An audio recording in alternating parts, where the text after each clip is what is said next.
പിതാവിൻ്റെയും പുത്രൻ്റെയും പരിശുദ്ധാത്മാവിൻ്റെയും നാമത്തിൽ ആമേൻ.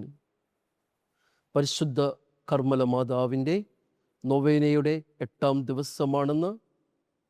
ഈ ദിവസം നമ്മൾ പ്രത്യേകമായി പ്രാർത്ഥിക്കുന്നത് സ്വദേശത്തും വിദേശത്തും ജോലി ചെയ്യുകയും ഒരു ജോലിക്കായി പ്രാർത്ഥിക്കുന്ന എല്ലാ സഹോദരങ്ങൾക്കും വേണ്ടിയാണ്.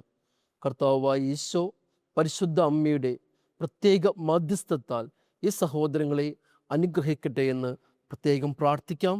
നമ്മളിന്ന് ധ്യാന വിഷയമാക്കുന്നത് ലൂക്കായുടെ സുവിശേഷത്തിൽ 9-ാം അധ്യായം 29 മുതലുള്ള തിരുവചനങ്ങളാണ്.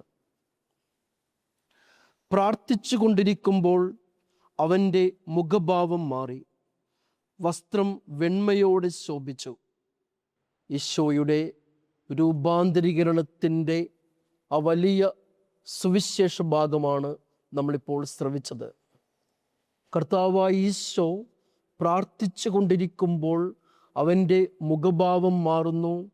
സ്വർഗസ്ഥനായ പിതാവിനെ അനുഭവിക്കുവാൻ സാധിക്കുന്നു. പ്രാർത്ഥനയിലൂടെ ദൈവാനുഭവം സാധ്യമാക്കുവാനായി കർത്താവായ ഈശോ നമ്മെയും ക്ഷണിക്കുകയാണ്. പ്രാർത്ഥനയിലൂടെ ദൈവത്തെ അന്വേഷിച്ച് കണ്ടെത്തി ആ കണ്ടെത്തിയ ദൈവത്തിൻ്റെ വലിയ അനുഭവം ഉണ്ടാകുവാനായി കർത്താവായ ഈശോ നമ്മോട് ആഹ്വാനം ചെയ്യുകയാണ്. പരിശുദ്ധ കർമ്മല മാതാവ് കർമ്മല സഭയുടെ പ്രാർത്ഥനാ സഭയുടെ മധ്യസ്ഥയാണ്. പ്രാർത്ഥിച്ചപ്പോഴാണ് കർമ്മല മാതാവ് വിശുദ്ധ സൈമൺ സ്റ്റോക്കിന് തിരുവുത്തരിയം നൽകി അനുഗ്രഹിച്ചത്. പ്രാർത്ഥനയ്ക്കുള്ള വലിയൊരു ഉത്തരമായിരുന്നത്. ആവിലായിലെ വിശുദ്ധ അമ്മത്രേസ്യയും കുരിശിൻ്റെ വിശുദ്ധ യോഹന്നാനും വിശുദ്ധ കൊച്ചു ത്രേസ്യയുമെല്ലാം നമ്മെ പഠിപ്പിക്കുന്നത് അതാണ്.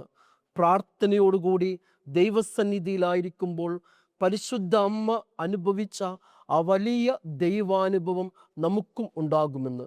തിരുവുത്തരീയത്തിലൂടെ പരിശുദ്ധ അമ്മ നമ്മെ ക്ഷണിക്കുന്നത് പ്രാർത്ഥന അനുഭവങ്ങളിലേക്കാണ്.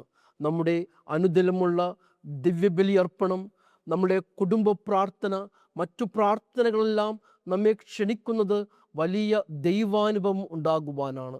പരിശുദ്ധ കർമ്മല മാതാവ് തൻ്റെ ജീവിതത്തിൽ ദൈവത്തെ അനുഭവിച്ചതുപോലെ ഈ നൊവേന ദിവസങ്ങളിൽ ദൈവത്തെ അനുഭവിക്കുവാനും ദൈവത്തിൻ്റെ പ്രത്യേകമായ ശക്തമായ അനുഗ്രഹത്തിൽ കീഴിൽ വളരുവാനുമുള്ള കൃപ നമുക്കുണ്ടാകട്ടെ എന്ന് പ്രാർത്ഥിക്കാം.